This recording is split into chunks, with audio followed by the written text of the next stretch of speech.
بسم اللہ الرحمن الرحیم۔ حضرت عبدالقادر جیلانی رضی اللہ عنہ کا مفصل قصہ۔ بچپن اور ابتدائی زندگی۔ حضرت عبدالقادر جیلانی رضی اللہ عنہ سن 1077 عیسوی میں ایران کے شہر جیلان میں پیدا ہوئے۔ ان کے والد گرامی ایک متقی اور عالم شخص تھے، جنہوں نے اپنی اولاد کی تربیت میں بہت محنت کی۔ بچپن ہی سے حضرت عبدالقادر میں علم اور روحانیت کی صلاحیتیں ظاہر ہونے لگیں۔ چھوٹی ہی عمر میں انہوں نے قرآن پاک حفظ کر لیا۔ ان کے والدین نے انہیں عربی، فقہ حدیث اور دیگر دینی علوم کی ابتدائی تعلیم دلائی۔ بچپن میں ہی ان کی طبیعت میں صبر، عاجزی، اللہ کی محبت اور انسانیت کے لیے شفقت نمایاں تھی۔ حضرت عبدالقادر رضی اللہ عنہ اکثر رات کو تنہا نماز پڑھا کرتے اور اللہ کی عبادت میں مصروف رہتے۔ نوجوانی میں ان کی علمی جستجو نے انہیں ایران سے بغداد کی طرف روانہ کیا۔ بغداد اس وقت علم و عرفان کا مرکز تھا، جہاں بڑے علماء اور صوفی بزرگ تعلیم دے رہے تھے۔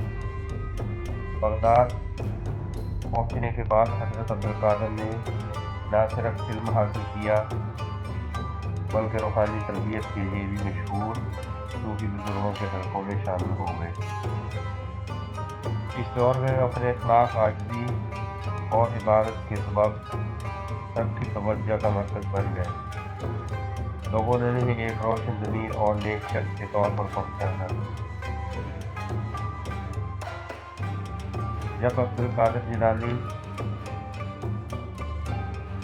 ایران سے بغداد کی طرف جا رہے تھے تو راستے میں کچھ ڈاکو مل گئے۔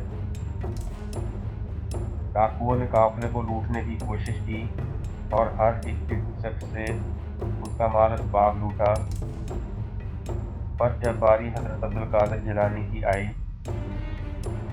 کیونکہ آپ چھوٹے بچے تھے، تو انہوں نے بولا کیا تمہارے پاس کچھ ہے؟ تو عبدالقادر جیلانی نے بولا جی ہاں، میرے پاس سکے ہیں۔ تو ڈاکوؤں نے ان کی تلاشی لی لیکن سکے نہیں ملے۔ تو ڈاکوؤں نے اس کو پکڑ کر اپنے سردار کے پاس لے گئے اور بولا کہ یہ بچہ بول رہا ہے میرے پاس سکے ہیں، پر ہم نے تلاش کیے پر سکے نہیں ہیں، یہ بچہ جھوٹ بول رہا ہے۔ تو عبدالقادر جیلانی نے بولا نہیں، میں جھوٹ نہیں بول رہا، میری ماں نے میری تربیت ایسی نہیں کی کہ میں جھوٹ بولوں۔ سردار نے پوچھا کہ بتاؤ وہ سکے کہاں ہیں؟ تو عبدالقادر جیلانی نے کہا کہ وہ سکے میرے جیب کی تھیلی میں سلے ہوئے ہیں۔ تو جب سردار نے عبدالقادر جیلانی کے کہنے پر ان کی تلاشی لی تو سکے مل گئے، اور سردار بہت خوش ہوا کہ اتنا چھوٹا بچہ سچ بول رہا ہے اور وہ بھی اپنے ماں کے حکم کی تعمیل کر رہا ہے۔ یہ منظر دیکھ کر سردار بہت متاثر ہوا اور اس نے سب کا لوٹا ہوا مال واپس کر دیا۔ پھر اللہ کے سامنے توبہ کی اور اپنے آپ پہ وعظ کرنے لگا کہ میں کتنا برا ہوں، اللہ کا حکم بھی نہیں مانتا، برائی کرتا ہوں، لوگوں کو لوٹتا ہوں، ڈاکے مارتا ہوں، چوریاں کرتا ہوں، لیکن یہ چھوٹا بچہ جس کو ابھی اتنی بھی سمجھ نہیں ہے اپنی ماں کا حکم مانتا ہے، جھوٹ نہیں بولتا۔ تو اس سردار نے اپنے آپ کو اللہ کے حوالے کر کے توبہ کر لی۔ پھر وہ قافلہ بغداد شہر میں جا پہنچا۔ وہاں پہ حضرت عبدالقادر جیلانی رضی اللہ عنہ کی جوانی عبادت، ذکر اور طلب علم میں گزری۔ وہ ہر وقت اللہ کی یاد میں مست رہتے، ان کے شاگرد اور مرید بڑھنے لگے اور لوگ ان کے پاس نصیحت اور رہنمائی کے لیے آتے۔ عبدالقادر جیلانی رضی اللہ عنہ کی سب سے بڑی خصوصیت اللہ کی رضا کے لیے ہر عمل کرتا تھا۔ وہ دنیاوی لذت سے دور رہتے اور ہمیشہ سادگی، عاجزی اور فقر میں زندگی گزارتے۔ ان کی کرامات بھی اس دور میں ظاہر ہونے لگیں۔ کئی روایت کے مطابق حضرت عبدالقادر جیلانی عنہ نے بیماروں کو شفا دی، قیدیوں کو آزاد کروایا اور اللہ کے فضل سے لوگوں کے مسائل حل کی۔ اس دوران حضرت عبدالقادر جیلانی عنہ رضی اللہ عنہ نے بغداد میں اپنا مدرسہ قائم کیا، جہاں علم اور روحانیت سکھائی جاتی ہے۔ ان کے شاگردوں میں بڑے علماء، صوفی بزرگ اور عام لوگ شامل تھے۔ حضرت عبدالقادر جیلانی رضی اللہ عنہ کا مدرسہ ایک روحانی مرکز بن گیا اور لوگ وہاں سچائی، تقویٰ اور صبر سیکھنے آتے۔ ان کی تعلیمات میں سب سے زیادہ زور صبر، شکر، تقویٰ، عاجزی اور اللہ کی رضا کے لیے قربانی پر تھا۔ حضرت عبدالقادر جیلانی رضی اللہ عنہ اکثر فرمایا کرتے تھے، جو شخص اللہ کے لیے زندگی گزارتا ہے، اللہ اس کے ہر کام میں برکت عطا فرماتا ہے۔ حضرت عبدالقادر جیلانی رضی اللہ عنہ نے اپنی بڑھتی عمر میں بھی اللہ کی عبادت اور ذکر جاری رکھا۔ وہ ہر وقت اپنے مریدوں اور شاگردوں کی رہنمائی میں مصروف رہتے۔ ان کی زندگی میں سادگی، عاجزی اور فقر کا دائرہ بڑھتا گیا اور لوگ انہیں روحانی سکون کا ذریعہ سمجھنے لگے۔ بڑھاپے میں بھی حضرت عبدالقادر جیلانی نے کرامات جاری کیے۔ روایت ہے کہ انہوں نے کئی لوگوں کی زندگی بچائی، بے روزگاروں کو رزق فراہم کیا اور محتاجوں کی مدد کی۔ ان کی نصیحت اور دعائیں لوگوں کے دلوں میں اللہ کی محبت پیدا کرتی ہیں۔ حضرت عبدالقادر جیلانی رضی اللہ عنہ کی شخصیت نہ صرف علم و عرفان میں بلند تھی، بلکہ ان کے اخلاق، صبر اور انسانیت کے جذبے کی وجہ سے ہر دور میں یاد کی جاتی ہے۔ لوگ ان کے پاس آ کر اپنے دل کے سکون کے لیے دعا اور نصیحت دیتے۔ حضرت عبدالقادر جیلانی رضی اللہ عنہ کے شاگردوں کی تعداد ہزاروں میں تھی۔ ہر شاگرد ان کی باتوں، نصیحتوں اور روحانی تربیت سے مستفید ہوتا۔ ان کے کرامات اور معجزات کی کئی روایات ہیں، جیسے کہ بیماروں کو شفا دعا کرتے تھے تو اللہ سبحانہ تعالیٰ بیماروں کو تندرست کر دیتے تھے، گرفتار لوگوں کی رہائی کروا دیتے، اللہ کے فضل سے خشک زمین جب ہو جائے تو دعا کرتے تو اللہ سبحانہ تعالیٰ بارش عطا کر دیتے۔ اسی طرح جو شاگرد مشکل میں ہوتے ان کے لیے بھی دعا کیا کرتے تھے۔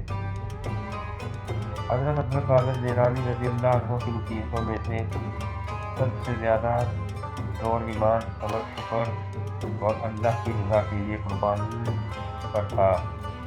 وہ فرماتے، جو شخص اللہ کے ساتھ سچا ہے، اللہ اس کی ہر پریشانی آسان کر دیتا ہے۔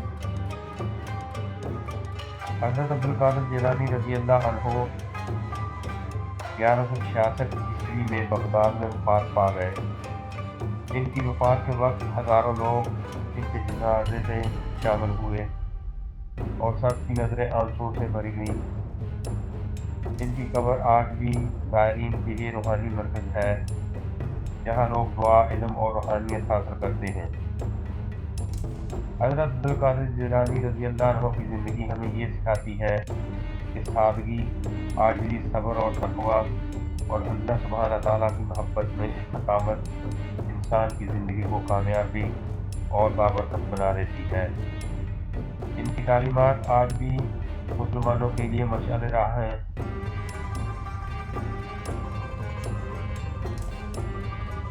تو یہاں سے ہم کو پتہ چلتا ہے کہ اللہ کے جو نیک بندے ہیں کیسے صبر کرتے ہیں، کیسے اپنے آپ کو اللہ کی محبت میں ڈھال لیتے ہیں، اور اللہ سبحانہ تعالیٰ ایسے بندوں سے خوش ہو کر ان کے لیے بہت سارے راستے کھول دیتے ہیں۔ آج ہم حضرت عبدالقادر جیلانی کی زندگی سے جو کچھ بھی سیکھا ہے، اللہ تعالیٰ ہمیں ان جیسے راستوں کے چلنے کی توفیق عطا فرمائے، اور بہت سارے ولی اللہ گزرے جنہوں نے اللہ سبحانہ تعالیٰ کی عبادتیں کی، رات کو اٹھ کر اللہ سبحانہ تعالیٰ کے سامنے روئے، اور بھی بہت ساری مصیبتیں جھیلیں۔ تو ایسے لوگوں کو اللہ سبحانہ تعالیٰ بلند درجوں پہ لے جاتے ہیں۔ تو میرے مسلمان بھائیوں، ہم کو بھی اللہ سبحانہ تعالیٰ ایسے کرنے کی توفیق عطا فرمائے جو اللہ کے نیک بندوں نے کیا،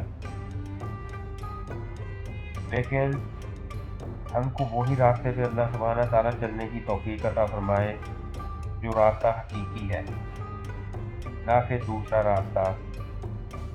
انسان جو بھی کرتا ہے وہ اپنے لیے کرتا ہے۔ انسان یہ سمجھتا ہے کہ میرے کرنے سے نہ کرنے سے کوئی فرق نہیں پڑتا، لیکن یہ انسان کی صرف محض ایک سوچ ہے۔ جو انسان کرے گا اس کا اجر بھی اسی کو ملے گا، جو کوئی کسی کے لیے کرے گا اس کو کوئی اجر نہیں ملے گا۔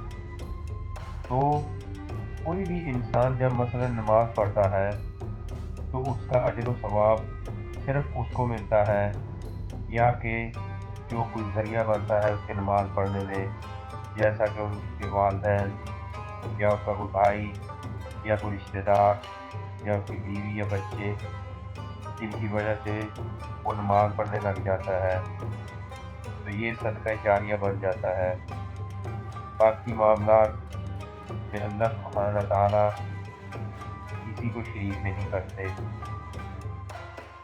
بعض انسان سمجھتے ہیں کہ ہمارے لیے فلاں بندے نے دعا کی اور ہمارے مسئلے حل ہو گئے۔ اللہ تعالیٰ سب کی سنتا ہے۔